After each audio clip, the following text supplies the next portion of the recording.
Good morning, everybody. There's been a colossal amount of delay on these videos, in part due to the holidays, but the main perpetrator has been the government shutdown. My next two videos were planned to be in national and federal wildlife preserves, and those are closed. So I can't get in, can't take any good photos. On the plus side, this gives me a good opportunity to talk about what I think makes a good photo. The information I share here should help you decide on better compositions for your shots, and at the very least give you some information and insight as to why I frame the photos I do the way I do.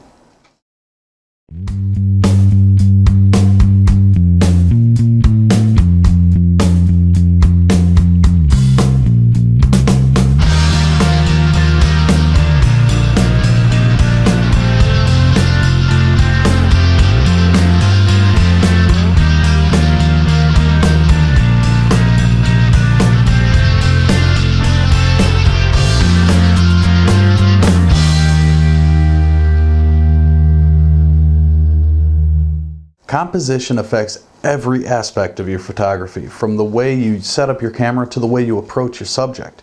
I'm not going to touch on camera settings like shutter speeds and f-stops, any fun stuff like that. You should already be aware of how your camera works. Instead, I'd like to hit on three basic ideas that I use in my own compositions when shooting.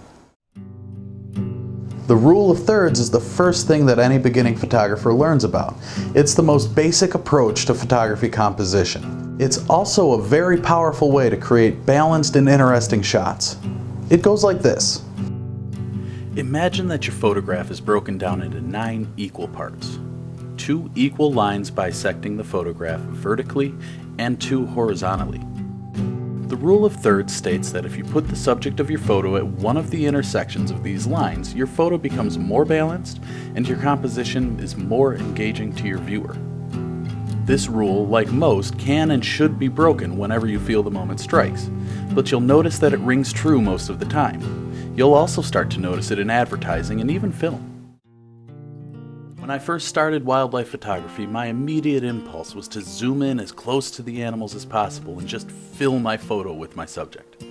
Sometimes it's warranted. Close-up animal portraits can be successful, but it's not always the best composition. Backing out just a little bit allows for more composition opportunities. You'll allow your viewer more information as well. Filling the frame allows you to show the details of the animal. It can help the viewer understand more about the subject on a small scale by giving them a good look at the animal's features. On the other hand, zooming out allows you to show the animal in its environment. You clue the viewer in on things like time of day, where the animal lives, and possibly what they are looking at themselves. In this way, you can tell a story of your meeting with your subject. Both are valid strategies, but it's very important to be aware of and consider both every time you frame up your subject. Of course, sometimes our gear and our position related to our subject makes this decision for us. My goal in all of my wildlife photography is to provide a connection between the animal and the viewer. Sometimes that connection can be forged by showing the animal in its environment, but the most powerful way is to create eye contact between the viewer and the subject. Eye contact allows the viewer to perceive what they believe the animal is thinking or feeling. The viewer may be right or wrong in this perception, but once it is made, the connection is created. A connection with a photo or any piece of art is a powerful force. It can cause a wide variety of reactions and emotions, from wanting to purchase the art to wanting to volunteer to help preserve the environment for the subject in the photo. If you ever question how powerful that force is, go watch one of those ASPCA commercials.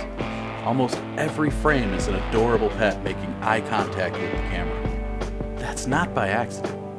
The relative affordability of good camera equipment means that there are more and more photographers out there. Everybody can take a good, clear, sharp image. This has lifted the bar on what catches our eyes as viewers. Working with these basics takes time and practice, but you've likely been using them already, just accidentally. Go take a look at your favorite photos. I bet they fall into one or more of these categories. Not that they have to.